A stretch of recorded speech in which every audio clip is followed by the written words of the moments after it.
pong muli. So ayan, meron pong nahihinog na. So kunin na natin. Subukan po natin kunin. Medyo mataas na. So gagamitan natin po ng panungkit. So kunin na po natin para tingnan natin kung maganda ang pagkakakinig. Sana po ay mag-enjoy kayo sa aking video, reels, like and share, and mag-comment na rin po kayo sa comment section. Subscribe na rin po ng aking YouTube channel, ang Maestro Panaderong Gala. Magandang araw, magandang hapon. Kunin na po natin yung sweet papaya.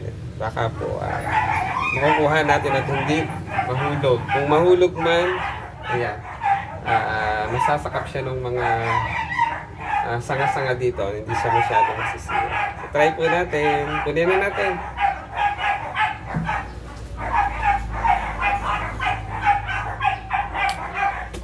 Yan. Oh! Galing ni Maestro Panaderong Gala. Ayan. Nasa cup niya. Nasa low. Ayan. Ito po.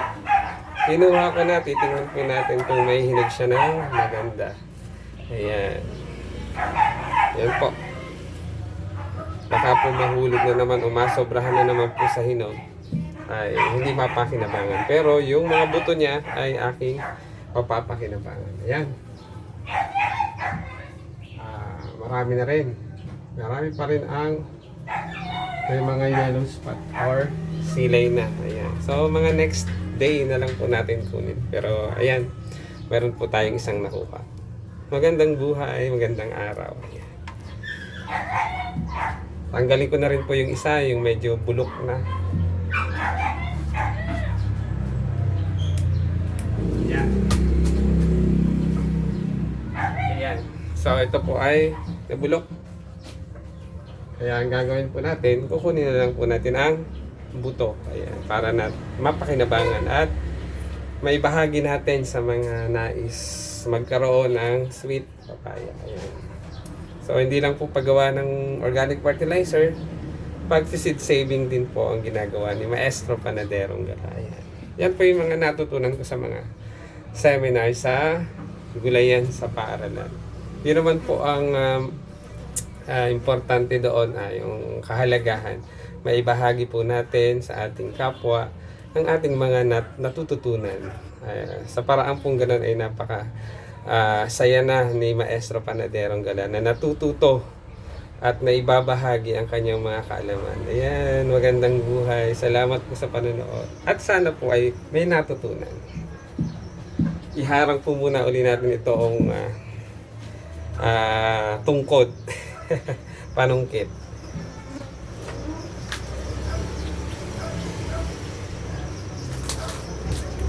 So, babalikan po natin sa ibang araw. Ayan.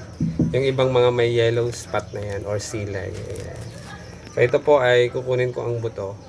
Patutuyuin natin ang buto. At kung sino man ang nais na gustong magkaroon ng variety nitoong sweet papaya na to. Ito po ay talagang sweet. Napakapula ng kanyang laman. At saka matamis talaga. Matamis na matamis. Ayan. Marami po ang nagpapatunay niya. So, patutuyin ko po ang buto at ibabahagi po natin sa gustong magkaroon. Maraming salamat. Sana po ay nag-enjoy kayo sa aking video or reels. Like and share and mag-comment na rin po kayo dyan sa comment section. Pa-subscribe na rin po ng aking YouTube channel, ang Maestro Panaderong Gala. Mabuhay, magandang araw.